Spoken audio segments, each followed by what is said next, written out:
Hello everyone, आप सभी लोगों का स्वागत है टीचिंग परीक्षा के आज के इस वीडियो में, जिसके अंदर में फ्रेंड्स बहुत सारे इंपॉर्टेंट क्वेश्चंस हम लोग देखने वाले हैं। तो चलिए जल्दी से हम लोग हमारे इंपॉर्टेंट सेशन की तरफ में आगे बढ़ते हैं। तो पहला क्वेश्चन आप लोगों की स्क्रीन के ऊपर में ये रहा। जल्दी से आप लोग जो है फ्रेंड्स क्वेश्चन के आंसर लगाना स्टार्ट कर देंगे, लेकिन उससे पहले आप सभी से पूछना चाहूंगा कितने बच्चे जिन्होंने टीचिंग परीक्षा एप्लीकेशन को अपग्रेड कर लिया है। अगर नहीं किया है तो आज इस सेशन के बाद में कर लेना है आप लोगों ने अपडेट। नाउ पहला क्वेश्चन आपकी स्क्रीन के ऊपर में ये रहा, भारतीय प्राणी सर्वेक्षण का मुख्यालय कहां पर में स्थित है। अब देखिए ये बहुत ही इंपॉर्टेंट क्वेश्चन, कल रात में जितने भी बच्चे थे रैंक बूस्टर क्लास में उन सभी को याद हो चुका होगा। अगर आप लोगों से जूलॉजिकल सर्वे ऑफ इंडिया ये पूछा जाए तो इसका हेडक्वार्टर कहां है, आपको याद हो गया होगा। बॉटनिकल सर्वे ऑफ इंडिया इसका हेडक्वार्टर कहां है, तो आपको याद हो चुका होगा। ठीक है, तो ये बहुत इंपॉर्टेंट है। अच्छा, इसके अलावा जो है जियोलॉजिकल सर्वे ऑफ इंडिया इसका भी हेडक्वार्टर आप लोगों को याद हो चुका होगा। ठीक है, तो ये तीन मुख्य headquarters, zoological survey of India exam में आया हुआ है टीआरई के अंदर में। ठीक है, botanical survey of India, geological survey of India, इनके मुख्यालय कोलकाता के अंदर में है, ये याद रखना था आप लोगों ने। अच्छा, देहरादून में किस किस के हेडक्वार्टर से जल्दी जल्दी से बता सकते हैं क्या? चार आपको मुख्य वाले बताने हैं जो मैंने कल आप लोगों को याद करवाया था। ठीक है, चलिए तो सी कोलकाता इसका आंसर हो जाएगा। चलिए मेरे साथ साथ में कितने लोग रेडी हैं इसको याद करने के लिए? अगर हम लोग बात करें यहां पर देहरादून के अंदर में, तो सबसे पहली चीज, ठीक है, forest research institute of India. ठीक है, फॉरेस्ट रिसर्च, ठीक है, अरे यार just a second, forest research institute of India. ठीक है, इसका हेडक्वार्टर जो है फ्रेंड्स ये याद रखना है आप लोगों ने, देहरादून के अंदर में है। ठीक है, FRII का। ठीक है, उसके बाद में जो है फ्रेंड्स आप लोगों को याद रखना है वाइल्ड लाइफ, ठीक है, इंस्टीट्यूट ऑफ इंडिया, WWI का हेडक्वार्टर यहां पर में है। Survey of India, survey of India ये भी हम लोगों ने देखा था, इसका हेडक्वार्टर भी कहां पर में है, देहरादून के अंदर में। ये इंपॉर्टेंट है, ठीक है, बहुत ज्यादा इंपॉर्टेंट है, प्लीज इसको याद रखिएगा आप सभी लोग। Forest research institute of India, wild life institute of India, survey of India, Dehradun के अंदर में इनके हेडक्वार्टर है। एग्जाम के अंदर में आप लोगों से पूछे जा सकते हैं, प्लीज इसको याद रखना है आप लोगों ने। ठीक है, चलो नेक्स्ट क्वेश्चन की तरफ में जल्दी से हम लोग आगे बढ़ते हैं फ्रेंड्स। यहाँ पर में मध्य प्रदेश में अमरकंटक पहाड़ी निम्नलिखित में से किस नदी से निकलती है? ठीक है, बेसिकली क्वेश्चन ये है आप लोगों का कि अमरकंटक पहाड़ी से कौन सी नदी, निम्नलिखित में से कौन सी नदी निकलती है, ये होना चाहिए आप लोगों का। ठीक है, अब देखिए जो अभी मैंने आप लोगों को बताया, क्या एक बार कमेंट के अंदर में लिख सकते हैं जल्दी से? जियोलॉजिकल सर्वे ऑफ इंडिया, ठीक है, भू सर्वेक्षण विभाग, ठीक है, कहां पर में है? डायरेक्ट क्वेश्चन पूछा जा सकता है, जियोलॉजिकल सर्वे ऑफ इंडिया, ठीक है, कलकत्ता में। मध्य प्रदेश में अमरकंटक में से कौन सी नदी निकलती है? तो अमरकंटक से जो है फ्रेंड्स नर्मदा नदी निकलती है, ये याद रखना आप लोगों ने। देखो मैं आप लोगों को ना थोड़ा थोड़ा सा यहाँ पर मैं हिंट देता हूं, एक रफ मैप। ठीक है, यहाँ पर मैं देखिए नर्मदा नदी, यहाँ पर में अमरकंटक प्लेटू है फ्रेंड्स मध्य प्रदेश के पास में। ठीक है, अमरकंटक की पहाड़ियां, वहां से निकलती है नर्मदा नदी, ये नर्मदा नदी है। अगर मैं पेरियार की बात करूं, ऑप्शन कैसे एलिमिनेट कर सकते थे? ठीक है, बहुत ही इंपॉर्टेंट है, मुझे एक चीज बताओ आप लोग, पेरियार, पेरियार नदी और पेरियार जो है फ्रेंड्स वाइल्ड लाइफ सेंचुरी, ये दोनों के दोनों आप लोगों को कहां मिलेंगे? केरल के अंदर में मिलेंगे। तो ये जो पेरियार है, ये यहां पर में जो है फ्रेंड्स एक नदी है, पेरियार, पेरियार, ये याद रखना है, केरल के अंदर में। ओके, रावी नदी की बात करेंगे फ्रेंड्स, तो आप लोगों को याद रखना है कि रावी नदी जो है ये इधर में सिंधु नदी की सहायक नदी है, तो ये अमरकंटक का पठार जो है वहां से कहां से निकलेंगी ये। और गोमती नदी जो है फ्रेंड्स ये गोमत ताल है, ठीक है, उत्तर प्रदेश के अंदर में, वहां से निकलती है। ठीक है, तो ये भी याद रखना है आप लोगों ने, और फिर गंगा नदी में जाकर मिल जाती है। तो इस तरीके से नर्मदा नदी इसका आंसर हो जाएगा आप लोगों का। थोड़ा थोड़ा जैसे जैसे आप लोग आगे बढ़ते जाओगे, जैसे जैसे आप लोग बहुत सारे क्वेश्चंस करते जाओगे, ठीक है, आप लोगों को चीजें अपने आप याद होती जाएंगी। और आज से कौन बनेगा चैंपियन स्टार्ट होने वाला है। मैं आई होप की टीम ने यहाँ पर में म्यूजिक भी आप लोगों के लिए आज रेडी रखा होगा। ठीक है, प्लीज मैनेजर साहब बता दीजिए। ओके, थोड़ी देर के अंदर में ये अमरकंटक पठार है, यहाँ से निकलती है नर्मदा नदी। अच्छा, नर्मदा नदी कौन से दो पहाड़ी क्षेत्रों से पहाड़ी क्षेत्रों के बीच में से निकलती है? कौन से दो पहाड़ है जिनके बीच में से नर्मदा नदी आप लोगों को निकलते हुए दिखाई दे रही है? जल्दी जल्दी से बताएंगे आप। तो ये निकलते हुए दिखाई दे रही है आप लोगों को विंध्य और सातपुड़ा के बीच में से, विंध्य और सातपुड़ा के बीच में से बहती है, अरब सागर में जाकर मिलती है। ठीक है, अरब सागर में। नाउ नेक्स्ट क्वेश्चन की तरफ में हम लोग आगे बढ़े फ्रेंड्स यहाँ पर में। ओके, तो उनकी अधूरी जीवनी के 10 अध्याय किसने लिखे, जिनका शीर्षक वे एक भारतीय तीर्थयात्री रखना चाहते थे? ठीक है, जल्दी बताइए आप लोग।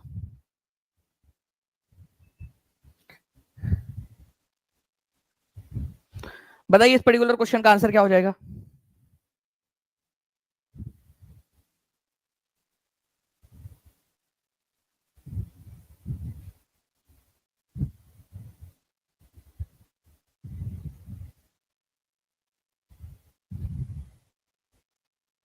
देखिए फ्रेंड्स, यहां पर मैं अगर मैं बात करूं, ओके, एन इंडियन पिलग्रिम, ठीक है, ये किसकी बायोग्राफी है, ये याद रखना है आप लोगों ने, एन इंडियन पिलग्रिम। ये कल रात में रैंक बूस्टर क्लास में कितने लोग मौजूद थे, एक बार हाथ ऊपर करके बताओ जल्दी जल्दी से। मुझे पूरा भरोसा है कि कल रात में जो बच्चा था वो कभी जिंदगी में नहीं भूल सकता इस क्वेश्चन को, ठीक है। तो एन इंडियन पिलग्रिम किसकी जो है ऑटोबायोग्राफी है, सुभाष चंद्र बोस की। कल रात में पूरा डिटेल में हम लोगों ने देखा था। कितने लोगों को कल मजा आया है रैंक बूस्टर के अंदर में? देखिए यहां पर मैं कंटिन्यूअसली बच्चे बताते जा रहे हैं, ठीक है। तो सुभाष चंद्र बोस जो है फ्रेंड्स, इंडियन स्ट्रगल नाम की पुस्तक उन्होंने लिखी है, बहुत फेमस है। लेकिन एन इंडियन पिलग्रिम ये भी उन्हीं की पुस्तक है, ये याद रखना है आप लोगों ने, ठीक है। बाकी जो है फ्रेंड्स और भी बहुत सारे क्वेश्चन हमने इस टेबल के ऊपर में कल रात में किए थे, ठीक है। उसके ऊपर में हम लोग एक स्पेशल सेशन भी लगाने वाले हैं। ये क्या है, ठीक है। टीचिंग परीक्षा के अपडेट वर्जन के लिए दिल से धन्यवाद सर। स्टूडेंट के लिए ये प्लेटफॉर्म एक वरदान कि वो अपने ड्रीम को पूरा कर सके। थैंक्स फॉर टीचिंग परीक्षा टीम एंड दानी सर, जो आप हम स्टूडेंट्स के बारे में इतना सोचते हैं, थैंक यू वेरी मच। अपने हमें बहुत कुछ दे दिया है, अपने हमारी प्रिपरेशन में 4 चांद लगा दिए, क्या बात है, थैंक यू। टीचिंग परीक्षा इज ब्रांड, जब दानिश सर जैसे किंग हो। नहीं, मैं आपका साथी हूँ, आप लोगों के साथ में ही हूँ। Thank you once again. मैं टीचिंग परीक्षा की जितनी भी तारीफ करूं उतना कम है, टीचिंग परीक्षा बहुत बहुत, चलिए थैंक यू वेरी मच। आपका मुझे नाम नहीं पता इनका नाम क्या था, अगर ये भी मुझे बता पाते तो प्लीज बता दीजिएगा, ठीक है। चलिए नंबर हाइड कर दिया गया है उनका, लेकिन नाम अगर इनका पता हो तो प्लीज बता दीजिएगा, थैंक यू वेरी मच। और आप लोगों में से कितने लोगों का अपडेट पसंद आया है फ्रेंड्स, ये भी बता देंगे। बहुत सारी चीजें आप लोगों के लिए डाली गई है। नाउ, महात्मा गांधी का राजनीतिक गुरु कौन था? महात्मा गांधी के राजनीतिक गुरु कौन थे, ये आप लोगों को बताना है जल्दी से इनमें से। बहुत बढ़िया। कितने बच्चे जिन्होंने सेशन को लाइक कर दिया, हाथ ऊपर कर दीजिए जल्दी जल्दी से। ये पूरा का पूरा सेशन उन सभी लोगों को समर्पित जो लोग यहाँ पर में एनर्जी दे रहे हैं कंटिन्यूअसली, ठीक है। तो देखिए सुभाष चंद्र बोस जो है उनके पॉलिटिकल गुरु कौन थे, ये भी आप लोग बता देना है। और गांधी जी के पॉलिटिकल गुरु कौन थे, ये भी बताएंगे आप लोग। तो गांधी जी के पॉलिटिकल गुरु जो है वो थे गोपाल कृष्ण गोखले, ठीक है। तो कहा दिया है, कहा दिया है, नहीं दिया है, ठीक है। तो आंसर हो जाएगा नन ऑफ द अबव। अब देखिए फ्रेंड्स, एक क्वेश्चन यहां पर में आप लोगों का बनता है, ई आंसर कितने लोगों ने लगाया है, ई आंसर एक्चुअल में कमेंट के अंदर में, ठीक है। तो देखिए फ्रेंड्स, आंसर ई होगा यहां पर में।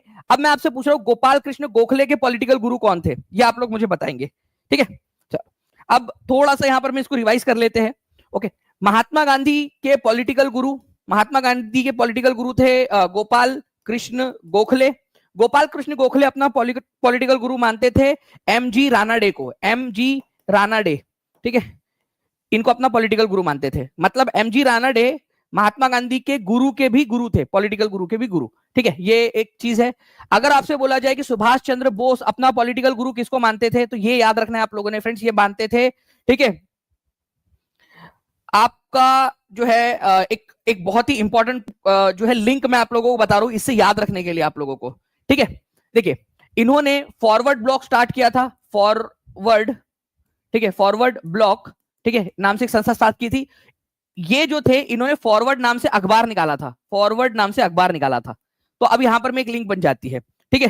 तो आप लोगों ने याद रखना है फ्रेंड्स, ये थे चित्तरंजन दास, चित्तरंजन दास, ओके। सुभाष चंद्र बोस के अपना पॉलिटिकल गुरु चित्तरंजन दास को मानते थे। चित्तरंजन दास के अखबार का नाम था फॉरवर्ड और सुभाष चंद्र बोस ने अपनी संस्था का नाम रखा था फॉरवर्ड ब्लॉक, ठीक है। ऐसे भी आप लोग याद रख सकते थे इस चीज को, ठीक है। चलिए बहुत बढ़िया फ्रेंड्स, कंटिन्यूअसली आप लोग आंसर कर रहे हो, तो ऐसे ही आप लोग आंसर करते रहेंगे यहाँ पर में। नाउ नेक्स्ट क्वेश्चन की तरफ में हम लोग आगे बढ़ते हैं। आप लोगों को बताना है फ्रेंड्स कि निम्नलिखित में से किसने सुझाव दिया था कि स्वतंत्रता के बाद भारतीय राष्ट्रीय कांग्रेस को एक राजनीतिक दल के रूप में भंग कर दिया जाना चाहिए? जल्दी जल्दी से बताइए आप लोग। तो राजनीतिक दल के रूप में जो है कांग्रेस को भंग कर दिया जाना चाहिए, ये किसने कहा था ये, ठीक है। तो ये महात्मा गांधी ने सुझाव दिया था फ्रेंड्स, ये आप लोगों ने याद रखना है कि इंडियन नेशनल कांग्रेस को राजनीतिक दल के रूप में काम करना बंद कर देना चाहिए, ठीक है, स्वतंत्रता मिल जाने के बाद में। Next question. नाउ फ्रेंड्स, आप लोगों का निम्नलिखित में से किस पदाधिकारी को संसद के सदस्य नहीं होने पर भी उसे संसद में बोलने का अधिकार होता है, ठीक है, संबोधित करने का अधिकार होता है, उसकी मीटिंग अटेंड करने का अधिकार होता है? ये बहुत ज्यादा इंपॉर्टेंट क्वेश्चन है, ठीक है, बहुत ज्यादा इंपॉर्टेंट क्वेश्चन है। जल्दी से बताएंगे आप सभी लोग इस पर्टिकुलर क्वेश्चन का आंसर क्या होने वाला है। देखिए कोई व्यक्ति जो संसद का सदस्य नहीं है फिर भी वो संसद के अंदर में जाके बोल सकता है। चीफ जस्टिस को ये अधिकार नहीं है, ठीक है, सॉलिसिटर जनरल को भी अधिकार नहीं है, चीफ इलेक्शन कमिश्नर को भी अधिकार नहीं है। अटॉर्नी जनरल जो होता है भारत सरकार का जो वकील है, सबसे बड़ा, भारत का सबसे बड़ा कानूनी अधिकारी भी इसी को माना जाता है, attorney general of India. Article बताएंगे आप लोग जल्दी जल्दी से अटॉर्नी जनरल का, बहुत सारे बच्चे आंसर करते जा रहे हैं फ्रेंड्स। आर्टिकल नंबर 76, ठीक है, आर्टिकल नंबर 76 76 जो है इसका आर्टिकल है इनका अटॉर्नी जनरल ऑफ इंडिया का। तो बहुत ज्यादा इंपॉर्टेंट पॉइंट है, attorney general of India Bharat के संसद में जाकर बैठ सकते हैं, बोल सकते हैं। इसके अलावा भारत में किसी भी कोर्ट में, ठीक है, किसी भी कोर्ट के अंदर में जाकर भी बैठने का उनको अधिकार है, उनको मना नहीं किया जा सकता। He has constitutional right to be the audience of any court in the territory of India, ठीक है, ये भी याद रखेंगे आप लोग, ये किसी भी कोर्ट में जाकर बैठ सकते हैं, मतलब जज की कुर्सी पे नहीं, ऑडियंस वाले इसमें, अगर ये चाहे कभी इनको इनका कुछ रहा उसमें इंटरेस्ट तो, ठीक है। तो attorney general of India article number 76, ये याद रखना है आप लोगों ने, ठीक है। और संसद में जाकर, अच्छा वोट दे सकते हैं क्या, ये क्या वोट दे सकते हैं, हाँ या ना, जल्दी बताओ, वोट दे सकते हैं क्या, यस नो, जल्दी बताएंगे आप लोग। नहीं, वोट नहीं कर सकते, ये संसद में बैठ सकते लेकिन वोट नहीं कर सकते यहाँ पर में, ओके। नाउ नेक्स्ट क्वेश्चन की तरफ में हम लोग आगे बढ़ते हैं फ्रेंड्स। यहाँ पर मैं नेक्स्ट पर्टिकुलर पॉइंट आप लोगों का, ठीक है। अब देखिए यहाँ पर मैं बोला गया आप लोगों को कि 1918 में महात्मा गांधी ने ब्लैंक के खेड़ा जिले के किसानों की मदद के लिए सत्याग्रह का आयोजन किया था, ठीक है। अभी खेड़ा जिले के लिए खेड़ा सत्याग्रह किया था गांधी जी ने 1918 में। 1918 में गांधी जी के दो इंपॉर्टेंट आंदोलन हुए थे, एक हुआ था फरवरी मार्च के अंदर में और एक हुआ था मार्च अप्रैल के अंदर में, ठीक है। तो पहले हुआ था फरवरी में स्टार्ट होकर अहमदाबाद मिल आंदोलन, ठीक है, अहमदाबाद मिल आंदोलन, अहमदाबाद के अंदर में जो किसान जो मिल मजदूर थे उन लोगों के लिए।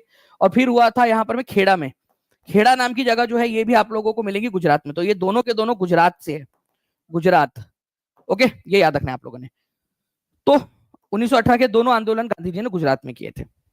तो पहले अहमदाबाद आंदोलन हुआ था, फिर खेड़ा आंदोलन। 4 लाइक दूर है हम लोग 1000 से। जितने भी बच्चे जल्दी जल्दी से सेशन को लाइक एंड शेयर करते रहेंगे फ्रेंड्स, आप सभी लोग। और जिन बच्चों ने यहाँ पर में ये कंट्रीब्यूट कर दिया, हाथ ऊपर करके बता भी देंगे जल्दी जल्दी से। नाउ नेक्स्ट क्वेश्चन आप लोगों का, लेकिन उससे पहले चलिए, आई होप कि यहाँ पर में म्यूजिक जो है कर दिया अरेंजमेंट हमारा। तो आप लोग आज से केबीसी स्टार्ट हो रहा है, कितने बच्चे एक्साइटेड है?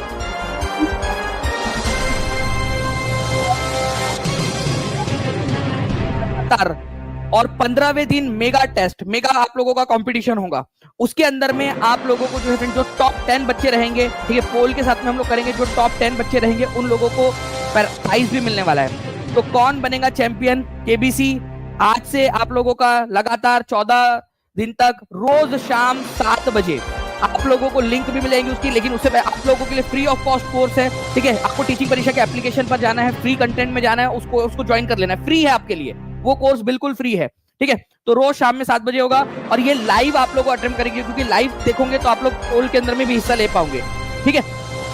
तो मेगा टेस्ट है आप लोगों को 15वें दिन 14 दिन तक लगातार हम लोग ये करने वाले, ओके। चलिए आगे बढ़ते हैं हम लोग फ्रेंड्स यहाँ पर में, ठीक है।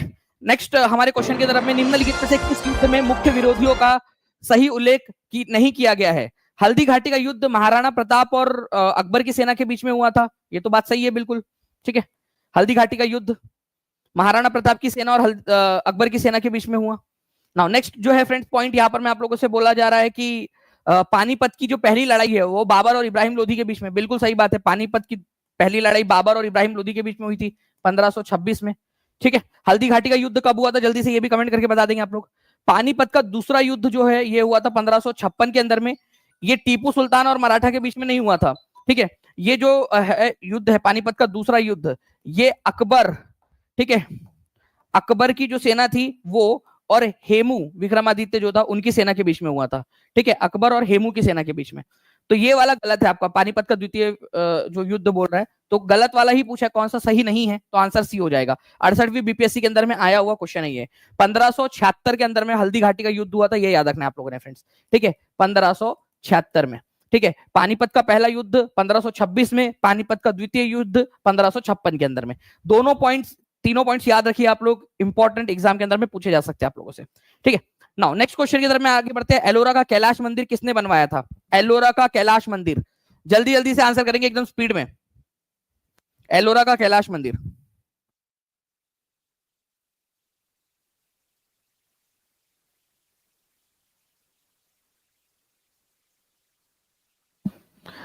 आपको बताना है फ्रेंड्स, एलोरा का कैलाश मंदिर किसने बनवाया था, ठीक है।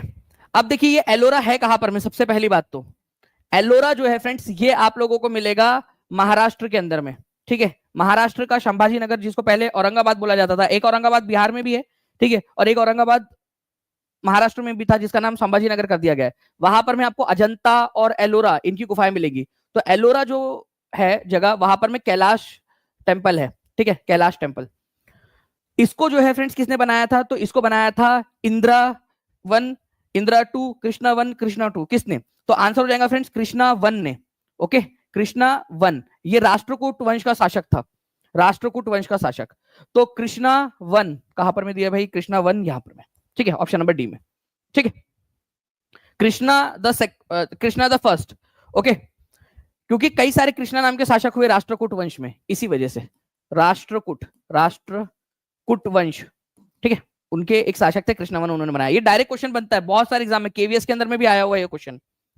ओके, नाउ आपको बताना है आर्कियोलॉजिकल सर्वे ऑफ इंडिया का मुख्यालय कहां पर में है।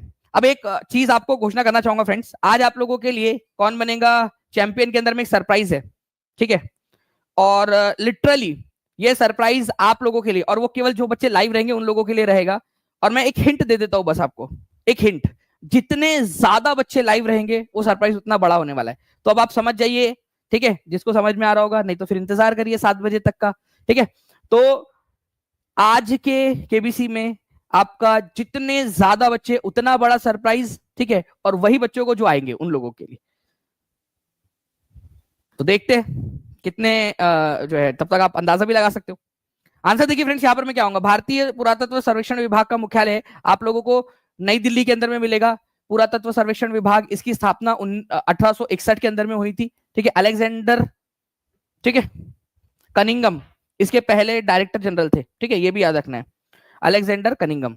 तो A is the correct answer. New Delhi के अंदर में एएसआई का जो है हेडक्वार्टर है। नाउ नेक्स्ट क्वेश्चन, निम्नलिखित में से कौन सी पुस्तक भगत सिंह के द्वारा लिखी गई है? इनमें से कौन सी पुस्तक है जो भगत सिंह ने लिखी है? जल्दी बताएंगे आप लोग। तो निम्नलिखित में से जो पुस्तक भगत सिंह ने लिखी है, कल हम लोगों ने फ्रेंड्स ये सारी की सारी पुस्तकें, हर एक पुस्तक हमने देखी है कल, ठीक है। Why I am an atheist, ये भगत सिंह की पुस्तक है, ठीक है, why I am an atheist. Indian struggle, Subhash Chandra Bose की पुस्तक है, सुभाष चंद्र बोस, ठीक है। हिंदुत्व, हु इज हिंदू, ये पुस्तक जो है फ्रेंड्स वीडी सावरकर ने, वीर सावरकर बोलो या वीडी सावरकर बोलो, ठीक है, उन्होंने लिखी है, सावरकर, ओके, वीडी सावरकर। ये भी एक इंपॉर्टेंट क्वेश्चन बनता है आप लोगों का, why I am an atheist. आपको बताया था कि केवल 23 साल की उम्र के अंदर में, ठीक है, जिस समय के अंदर में लोगों को ये भी समझ में नहीं आता है कि भाई क्या दुनियादारी है, क्या सारी चीजें है, उस समय में उन्होंने तर्क दिए कि मैं एथिस्ट हूं तो क्यों हूं, अलग अलग ग्रंथों का हवाला दिया, अलग अलग चीजें बताई। अब ये एथिस्ट का मतलब क्या होता है? एथिस्ट का मतलब होता है नास्तिक, ठीक है। देखो दो प्रकार के लोग होते हैं, एक होते हैं आस्तिक जो भगवान में मानते हैं, ठीक है, उनको आस्तिक या थीस्ट बोला जाता है। और एथिस्ट वो लोग होते हैं या नास्तिक कहा जाता है जिनको, जो भगवान में नहीं मानते, ठीक है। तो why I am an atheist, मैं एथिस्ट क्यों हूं, ये भगत सिंह की पुस्तक है, ठीक है। ये बहुत ही इंपॉर्टेंट पुस्तक है, कई बार पूछी जाती है एग्जाम के अंदर में। नेक्स्ट क्वेश्चन की तरफ में हम लोग आगे बढ़ने से पहले फ्रेंड्स मैं आपको बता दूं कि पूरा का पूरा लिस्ट आप लोगों को प्रोवाइड करवा दिया गया है कल रात में, हिंदी इंग्लिश दोनों के अंदर में, ठीक है। तो अच्छे से पढ़िएगा आप लोग, एक पूरा का पूरा सेशन तो मैं इसके ऊपर में भी लूंगा आप लोगों का। नाउ निम्नलिखित में से कौन मित्र मेला का संस्थापक थे? मित्र मेला नाम की एक संस्था है, ठीक है, उसके संस्थापक।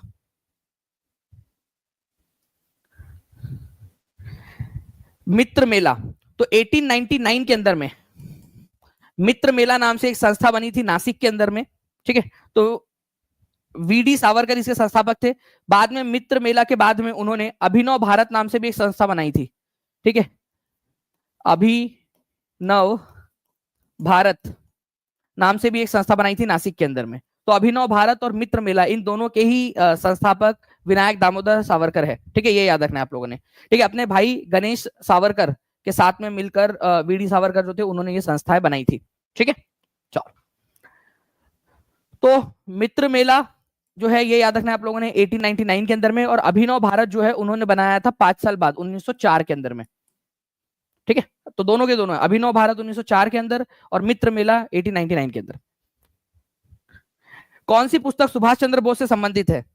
बताइए जल्दी से, निम्नलिखित में से कौन सी पुस्तक है जो सुभाष चंद्र बोस से संबंधित है? 1500 लाइक्स के बहुत ज्यादा पास पहुंच चुके हैं फ्रेंड्स, जल्दी जल्दी से सेशन को लाइक और शेयर कर देंगे आप सभी के सभी लोग।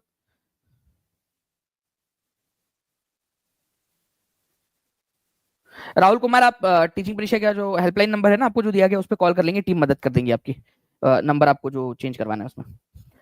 तो निम्नलिखित में से कौन सी पुस्तक सुभाष चंद्र बोस द्वारा लिखी गई है? तो देखिए इंडियन स्ट्रगल जो है फ्रेंड्स, हम लोगों ने देखा हुआ है कि सुभाष चंद्र बोस की पुस्तक है, ठीक है। उसके बाद में जो है फ्रेंड्स एन इंडियन पिलग्रिम, ये उनकी आत्मकथा, ये भी हम लोगों ने देखा है। कल रात में कितने लोग थे जिनको याद हो गया था, नींद में भी याद हो गया होगा। एनर्जेटिक तरीके से हमने पढ़ा है, मतलब मैं आप लोगों को बता दूं, जितनी एनर्जी मैं यहां लगाता हूं उससे डबल एनर्जी पेड क्लास के अंदर में लगा के आप लोगों को पढ़ाया है मैंने, पूरी जान लगा दी थी कल। कितने लोग एग्री करते हैं? तो फ्रेंड्स पूरा का पूरा आप लोग जो है आंसर यहां लगाते जाएंगे कि इंडियन पिलग्रिम, इंडियन स्ट्रगल, ठीक है। इंडियन पिलग्रिम और इंडियन स्ट्रगल ये दोनों के दोनों पुस्तक सुभाष चंद्र बोस की पुस्तक है। देखिए यहाँ पर मैं बच्चे बता भी रहे कि पढ़ा है हम लोगों ने और याद भी हो गया था। उसके बाद में अमृत बाजार पत्रिका भी आप लोगों को बताया था मैंने कि शिशिर कुमार घोष, ठीक है, शिशिर कुमार घोष प्लस मोतीलाल घोष, इन्होंने स्टार्ट किया था, मोतीलाल घोष, अमृत बाजार पत्रिका, ठीक है। तो ये आंसर तो नहीं हो सकता सुभाष चंद्र बोस से संबंधित, तो आंसर यहां पर में क्या हो जाएगा, more than one of the above, A and B. Okay, इस तरीके से आप लोगों ने याद रखना था। चलो कॉन्ग्रेचुलेशन, 1500 प्लस लाइक्स हो चुके हैं और काफी सारे बच्चे जो अपना यहाँ पर में इनपुट्स दे रहे हैं। तो ये पूरी की पूरी जो पुस्तकें हैं उनमें से जो है फ्रेंड्स आप लोगों का ये दीन बंधु मित्रा नील दर्पण लिखी थी, सुबह Bhagat Singh, why I am an atheist, ठीक है, Hindutva, who is a Hindu, ये पुस्तकें बहुत ही इंपॉर्टेंट है आपकी। नेक्स्ट क्वेश्चन, भारतीय राष्ट्रवाद के पैगंबर, प्रोफेट ऑफ इंडियन नेशनलिज्म किसको कहा जाता है?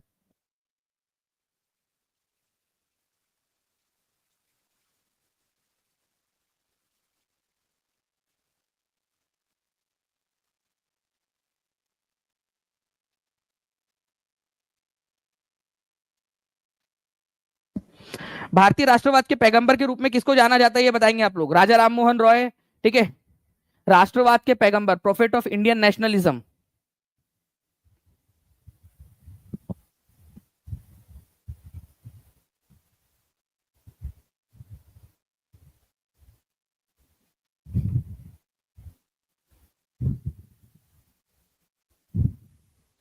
जी, तो देखिए फ्रेंड्स ये क्वेश्चन जो है इसका आंसर आप लोगों का हो जाएगा राजा राम मोहन रॉय, ठीक है। तो भारतीय राष्ट्रवाद के पैगंबर या prophet of Indian nationalism Raja Rammohan Roy को जाना जाता है, राजा राममोहन रॉय को। ये आप लोगों का ऑलरेडी जो है फ्रेंड्स केरल की एक एग्जाम हुई थी, उसका ये क्वेश्चन है, केरला लेवल 10th एक उसका फेज 4 का एग्जाम हुआ था, उसके अंदर में ये क्वेश्चन पूछा गया था। तो भारतीय राष्ट्रवाद के पैगंबर, प्रोफेट ऑफ इंडियन नेशनलिज्म, ये बोला जाता है राजा राममोहन रॉय को, ठीक है। चलिए, तो आंसर इसका ऑप्शन नंबर ए हो जाएगा। नेक्स्ट क्वेश्चन की तरफ में हम लोग आगे बढ़ते हैं फ्रेंड्स। आप लोगों के आर्टिकल नंबर 72 करवा दीजिए सर। मैं पूरा का पूरा विराम प्रतिलिंबन और पूरा का पूरा आपका जो है यहाँ पर मैं बता दूंगा, ठीक है, कि क्या सारी की सारी चीजें क्या होती है, और उनमें पूरा जितना भी अलग अलग आपके और भी उसमें दिए जो है पूरे के पूरे आपके, ठीक है, पार्डन होता है, कम्यूट होता है, वो सारी चीजें बता दूंगा मैं। एक सेशन ले लेंगे अलग से हम लोग। निम्नलिखित में से कौन सा सारनाथ स्तंभ पर खुदे हुए जानवरों में से है, ठीक है।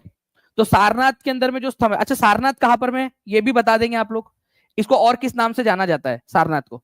तो देखिए सारनाथ के अंदर में जो है फ्रेंड्स 4 दिशा में जो है 4 जानवर देख रहे हैं, ओके। तो ये आपने याद रखना है, बहुत ही इंपॉर्टेंट है। ऊपर के तरफ में जो है फ्रेंड्स नॉर्थ के जो लोग होते हैं वो लायन होते हैं, शेर होते हैं, ठीक है। वेस्ट वाले लोग घोड़े की रफ्तार से आगे भाग रहे हैं, हॉर्स, ठीक है। नीचे एलिफेंट ज्यादा है, एलिफेंट, वैसे भी एलिफेंट की संख्या सबसे ज्यादा कर्नाटक के अंदर में है, ठीक है। उसके बाद में जो है फ्रेंड्स अगर हम बात करेंगे ईस्ट में, तो ये वेस्ट वाले लोग हम लोगों को बैल समझते हैं, ठीक है, तो बुल, ये भी याद रखना है आप लोगों ने, ओके। तो सारनाथ पर खुदे हुए जानवरों की संख्या, घोड़ा भी है, हाथी भी है, शेर भी है, तो मोर than one of the above, ठीक है।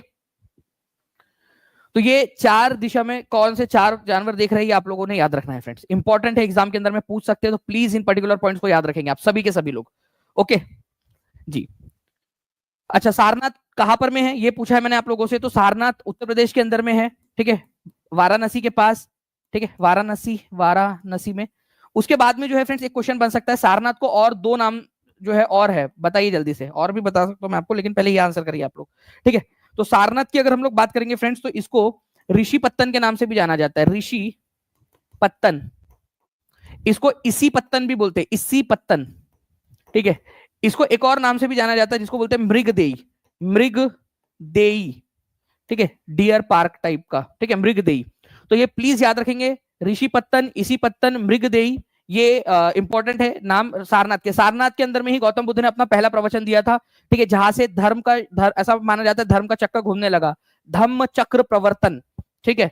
किसको कहा जाता है धम्म चक्र प्रवर्तन, जहां पर में जब गौतम बुद्ध ने अपने 5 अनुयायियों को पहला उपदेश दिया था सारनाथ के अंदर में, ठीक है। और वहीं पर अशोका ने सारनाथ स्तंभ बनाया उस जगह को इंगित करते हुए कि जहां पर गौतम बुद्ध ने अपना प्रवचन दिया था, ठीक है ना। नेक्स्ट क्वेश्चन की तरफ में हम लोग आगे बढ़ते हैं फ्रेंड्स। उससे पहले आप लोगों को पता है कि रेफर एंड अर्न फीचर आप लोगों के लिए लाया गया है कल, ठीक है। कितने लोगों ने उसको देखा है, ऐप के अंदर में देखा है एटलीस्ट? तो मैं आप लोगों को फ्रेंड्स बता देना चाहूंगा यहाँ पर मैं कि लीडर बोर्ड जो रहा कल का, उसके अंदर में यहाँ पर मैं देखिए आप लोगों को पता है कि जितना भी आप लोग करते हो उसका क्रेडिट आप लोगों को मिलते हैं, कॉइन्स मिलते हैं, और हर एक कॉइन की कीमत, एक कॉइन मतलब है 1 रुपीज, ठीक है। तो आप रिडीम कर सकते हो। अंजलि कुमारी जो है, इन्होंने कल सबसे ज्यादा कॉइन्स जो है अर्न किए कल में उन्होंने, ठीक है, 2382 कॉइन्स जो है अर्जित किए थे कल ही। तो 1 रुपए इसकी कीमत, ठीक है। आलोक कुमार है, ठीक है, 1970 कॉइन्स इन्होंने अर्जित किए। सुनील थे जिन्होंने 1875 कॉइन्स किए।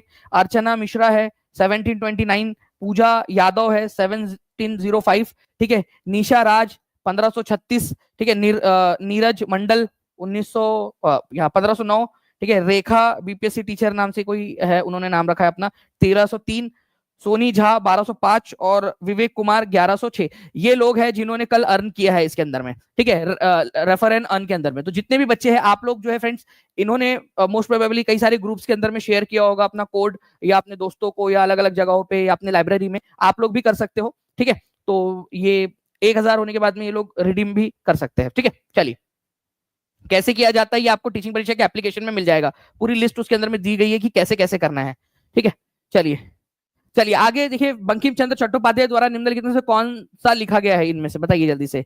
ये कॉइन्स कैसे अर्न करेंगे? तो ये कॉइन्स जो है आप रेफर एंड अर्न है, ठीक है, टीचिंग परीक्षा के एप्लीकेशन के ऊपर में, उसका वीडियो भी आपको मिल जाएगा, ठीक है। अगर होगा तो प्लीज लगा दीजिएगा रेफर एंड अर्न का। देखिए यहाँ पर में फ्रेंड्स, अगर हम बात करेंगे कि बंकिम चंद्र चट्टोपाध्याय द्वारा लिखी हुई कौन सी, ठीक है, पुस्तकें हैं इनमें से, तो बंकिम चंद्र चट्टोपाध्याय या बंकिम चंद्र चटर्जी भी इनको बोला जाता है। आनंद मठ इन्होंने लिखी है फ्रेंड्स, आपको पता है आनंद मठ के अंदर में कौन सा कौन सा गीत है आनंद मठ के अंदर में, ठीक है। दुर्गेश नंदिनी इन्होंने ही लिखी है, ठीक है। कपाल कुंडल इन्होंने ही लिखी है, ठीक है, ओके, ये है। इसके अलावा और कौन कौन सी पुस्तकें हैं इनकी, ये भी बताइए आप लोग। अगर आप लोगों को पता होगा फ्रेंड्स, देवी चौधरानी, ठीक है, एक पुस्तक है देवी चौधरानी, बंकिम चंद्र चट्टोपाध्याय की पुस्तक है। मृणालिनी जो है फ्रेंड्स, ये भी एक बहुत ही बढ़िया जो है कहानी है। मृणालिनी, कई सारे सीरियल वगैरह भी इसके ऊपर में बने हुए हैं, मृणालिनी जो पुस्तक है उसके ऊपर में, ठीक है। तो मृणालिनी, देवी चौधरानी, ठीक है, आनंद मठ, दुर्गेश नंदिनी, कपाल कुंडल, ये बंकिम चंद्र चट्टोपाध्याय की पुस्तक है।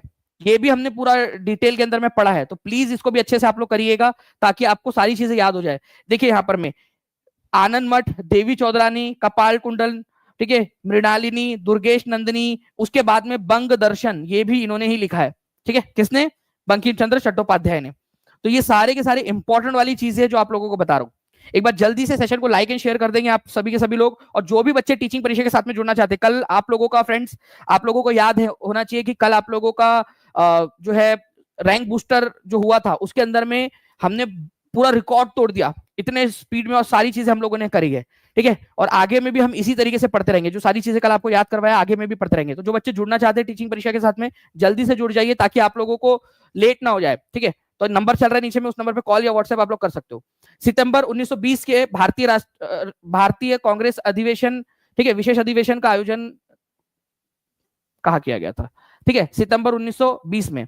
देखिए 1920 में 2 सेशंस हुए थे, कब कब आप लोग बताएंगे जल्दी से।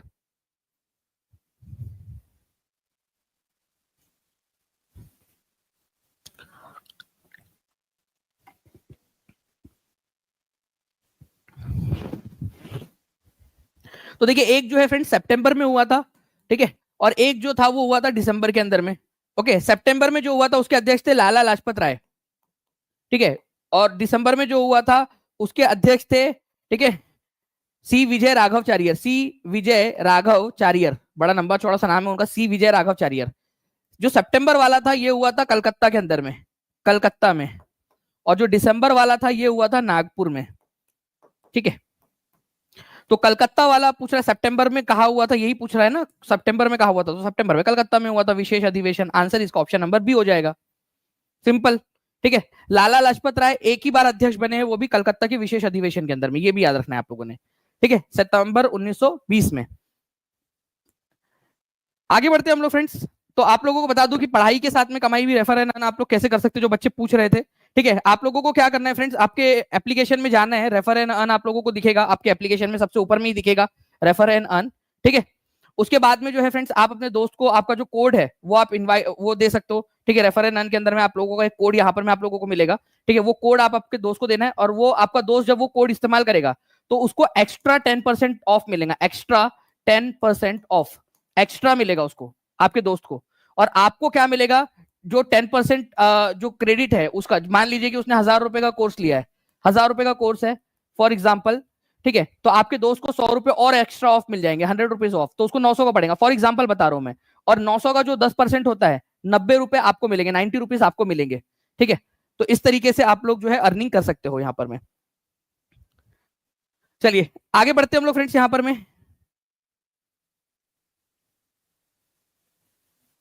यहाँ पर में देखिए, यहाँ आप लोगों का जो भी रेफरल कोड है वो यहाँ पर में मिल जाएगा आपको। रेफर एंड अर्न पे जाना है, यहाँ पर में जैसे आप इस पे क्लिक करोगे ये खुलेगा, आपको सारी मिल जाएंगी यहाँ पर में, कैसे कैसे करना है, कैसे आप इसको कर सकते हो, कॉपी पेस्ट कॉपी अपने दोस्तों को दे सकते हो वगैरह।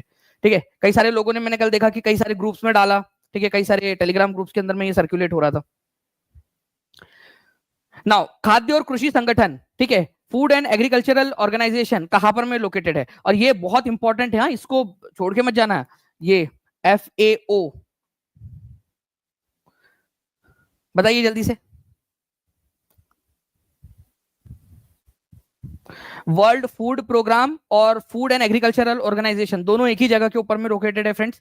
ठीक है, देखो मैं आपको बताता हूँ, खाने में क्या पड़ता है, खाने के अंदर में आप मिर्ची भी डालते हो आप लोग। ठीक है, एक ऐड आती थी, देगी मिर्च का तड़का रोम रोम फड़का, है ना, कितने लोगों ने देखी है वो ऐड। तो फूड, खाद्य कृषि संगठन, उसको मैंने ऐसे ही याद रखा था जब, आज से कई साल पहले। ठीक है, तो रोम इटली, ये याद रखना है आप लोगों ने फ्रेंड्स, देगी मिर्च का तड़का रोम रोम फड़का, रोम इटली के अंदर में है। या फिर इटली से भी याद रख सकते हो आप, इटली, आज क्या खाया आपने खाने में, तो इडली खाई, इटली खाई। ठीक है, चलिए, तो ये एक इंपॉर्टेंट है। इसके अलावा वर्ल्ड फूड प्रोग्राम जो है उसका हेडक्वार्टर भी रोम इटली के अंदर में, दोनों के दोनों बता देता हूं आपको। तो food and agricultural organization Rome Italy में है, वर्ल्ड फूड प्रोग्राम ये भी रोम इटली के अंदर में है। ठीक है, और ऐसे सारे क्वेश्चन मैं आप लोगों को याद करवाने वाला हूँ केबीसी में। ठीक है, आई थिंक यहाँ पर मैं केबीसी का लगा भी दिया गया, सब लोग तैयार है केबीसी के लिए। कौन बनेगा चैंपियन, आप लोग बनोगे चैंपियन, कितने लोग चैंपियन, 3000 से ज्यादा बच्चे देख रहे हैं। और आज जितने ज्यादा बच्चे रहेंगे आज की क्लास में, उतने ज्यादा बच्चों के लिए जो है फ्रेंड्स, लाइव ओनली जो बच्चे रहेंगे केबीसी के पहले सेशन के अंदर में, उन सभी लोगों को विशेष एक जो है गिफ्ट मिलने वाला है। तो पूरा सेशन अच्छे से देखना है आप लोगों ने आज। ठीक है, और कैसे आप ज्वाइन कर सकते हो वो भी आप लोगों को बताया है मैंने कल रात में। आप लोग क्या करोगे, टीचिंग परीक्षा के एप्लीकेशन पे जाओगे, आप केबीसी सर्च कर लीजिएगा, वहां पर जो सर्च वाला बटन है वहां सर्च कर लोगे केबीसी। तो बिल्कुल तैयार रहिएगा आप लोग। 14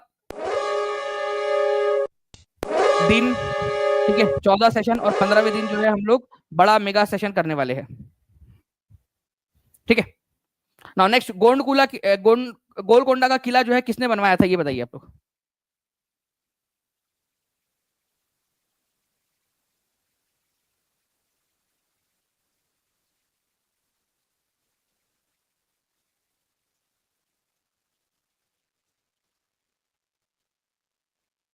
गोलकुंडा का किला किसने बनवाया था फ्रेंड्स। तो देखिए, गोलकुंडा का किला आप लोगों को कहां पर में मिलेगा, आज का तेलंगाना जो है ना उसमें मिलेगा आप लोगों को, तेलंगाना के अंदर में। ठीक है, तो गोलकुंडा किला जो है उसका निर्माण काकाटिया जो डायनेस्टी थी उसने करवाया था, काकाटिया राजवंश ने, वारंगल के काकाटिया राजवंश ने।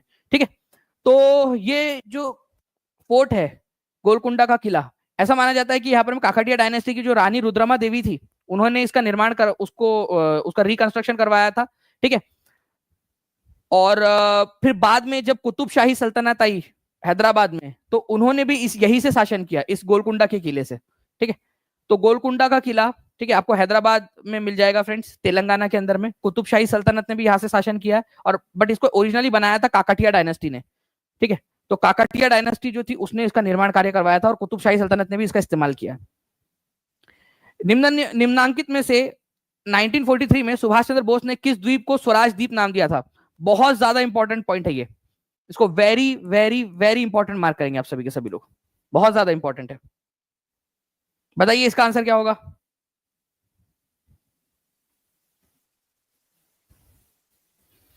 निम्नांकित में से 1943 में सुभाष चंद्र बोस ने किस द्वीप को स्वराज द्वीप नाम दिया था?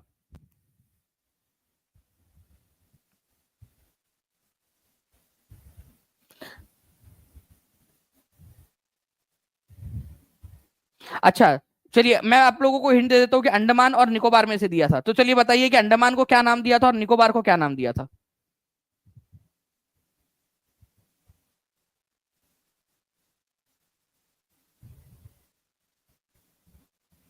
देखो, यहां पर मैं ना एक ट्रिक है, आप याद रखना आप लोगों ने, यहाँ निकोबार में बार है। जब आप बार में जाते हो, कभी गए हो क्या बार? ठीक है, जाना नहीं चाहिए वैसे, अच्छी बात नहीं है, खराब बात है। आप बार गए, ठीक है, आपने जो है फ्रेंड्स एक पूरी की पूरी बोतल मंगाई, ठीक है, पूरी बोतल मंगाई, उसमें से आपने एक घुट पिया, ठीक है, आपने सोच के तो रखा था कि पूरी आप खत्म कर दोगे, लेकिन एक घुट पिया, ठीक है, और आपको जो है सब चांद तारे दिखने लगे और आपको लगने लगा कि भाई अपना ही राज है करके, सब तरफ अपना ही राज है, ठीक है। वो होते हैं ना कुछ लोग, थोड़ा सा पीते हैं और पूरी बोतल का जो है दंगा मचाते हैं, ठीक है, थोड़ा सा पीने के बाद में, जो कि खराब बात है, नहीं पीना चाहिए। तो निकोबार, बार में, बार से निकले आप और आपको अपना ही राज दिखने लगा, स्वराज दिखने लगा, तो निकोबार, इसको याद रख लेना है। अगर मैंने आपको अंडा फेंक के मारा, ठीक है, तो आप क्या हो जाओगे? आप शहीद हो जाओगे। अगर मैंने आपको अंडा फेंक के मारा भी ना, ठीक है, मैंने सिर्फ अंडा फेंक के मार दिया आपको, तो भी आप शहीद हो जाओगे। ओके, ऐसा सुभाष चंद्र बोस ने अंग्रेजों को बोला होगा, यस, याद रखने के लिए। ओके, तो अब यहां से बन गई हमारी ट्रिक, अब हमारी ट्रिक बन गई, ध्यान से समझना। अब सभी लोग लिखेंगे, लेकिन यहाँ पर ऐसे मैं बहुत सारी ट्रिक्स बता सकता हूँ आपको। कल रात में बच्चे रैंक बूस्टर में बहुत मजेदार तरीके से पढ़ रहे थे, तो मुझे भी बहुत मजा आ रहा था। आप भी जितना मजेदार तरीके से, जितना बढ़िया तरीके से आप लोग पढ़ोगे, उतना मुझे मजा आएगा। जहां भी शेयर कर सकते हो शेयर कर देंगे, सेशन को लाइक कर देना आप लोगों ने, ठीक है। और रैंक बूस्टर नेक्स्ट वाला जो होगा, उसके अंदर में भी हम लोग इसी तरीके से कल जैसे पढ़ा था वैसे हम लोग पढ़ेंगे उसमें। तो देखिए फ्रेंड्स, निकोबार को उन्होंने क्या नाम दिया था? निकोबार, ठीक है, निकोबार को उन्होंने कहा था, ठीक है, स्वराज द्वीप, स्वराज, अपना ही राज है, स्वराज द्वीप, ठीक है। और अंडमान को क्या बोला था? अंडमान, ठीक है, एक मैन है, उसको अंडा भी फेंक के मारेंगे तो वो शहीद हो जाएगा।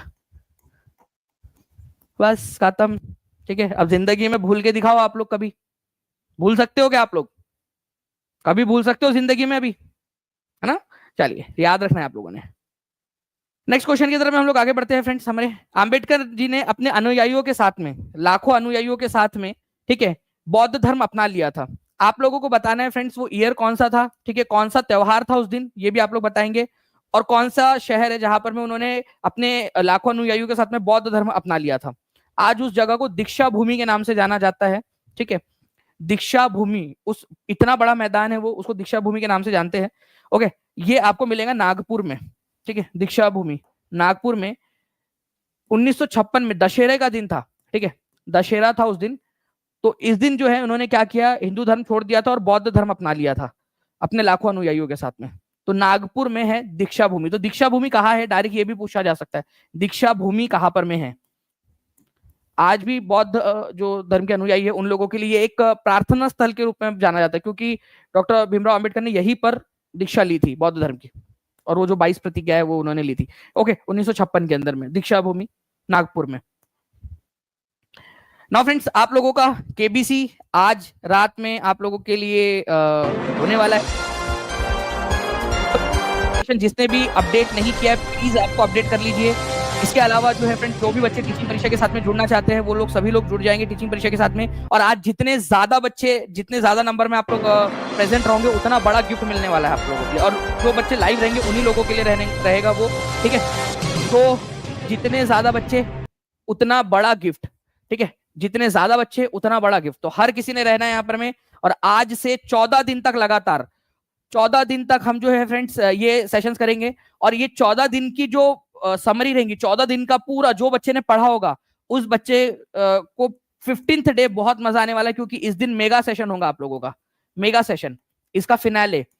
और इस दिन जो टॉप 10 बच्चे रहेंगे उन लोगों को जो है प्राइज भी मिलेगा। तो आप लोग देखिए यहाँ पर मैं पढ़ाई के साथ में आप लोग जो है खेल खेल में आप लोगों की पढ़ाई हो जा रही है।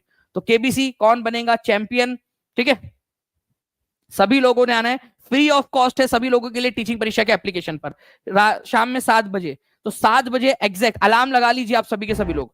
ओके, अलार्म लगा लेंगे 7 बजे, शाम 7 बजे एग्जैक्ट, शाम 7 बजे, ठीक है।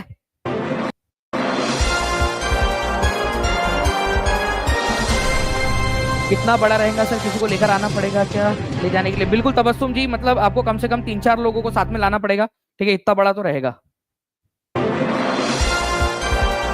बिल्कुल आरती जी, अब हो जाएगी आप, क्योंकि अभी भी जो है बहुत सारी चीजें मिल रही है टीचिंग परीक्षा के एप्लीकेशन के अंदर में। आपको जो न्यू फीचर्स मिले हैं, ठीक है, बच्चों का बहुत जो है उन्होंने प्यार दिया, आप जाके खुद देख सकते हैं उनके जो कमेंट्स है टीचिंग परीक्षा के एप्लीकेशन के ऊपर में, उनका जो प्यार है, ठीक है। आपने से क्रिएट करने वाले जो टेस्ट का ऑप्शन दिया है वो बहुत बहुत ही जबरदस्त लगा सर, लव यू। चलिए देखिए यहाँ पर मैं गालिब नवाज जी को जो खुद से टेस्ट क्रिएट करने वाला ऑप्शन है उनको बहुत पसंद आया, बहुत बहुत शुक्रिया। और आपको बता दूं फ्रेंड्स कि इससे भी बढ़िया वाला एक और फीचर हम लेकर आ रहे हैं, ठीक है, फीड वाला, जिसके अंदर में आप लोगों को मजा आ जाएगा, ठीक है, जब आप इंस्टाग्राम टाइप से पढ़ाई कर रहे होंगे, ठीक है, तो उसके लिए भी तैयार रहिए। तो thank you very much, take care and bye. मिलते हैं आज शाम में 7 बजे, ठीक है, केबीसी के अंदर में कौन बनेगा चैंपियन, उसका पहला सेशन। और आप सभी लोगों ने आना है, जितने ज्यादा लोग रहेंगे उतना बड़ा आप लोगों को इनाम आज मिलेगा। चलो thank you very much, take care and bye, god bless you all, thank you. App को अपडेट कर लेना जिन बच्चों ने नहीं किया ऐप को अपडेट।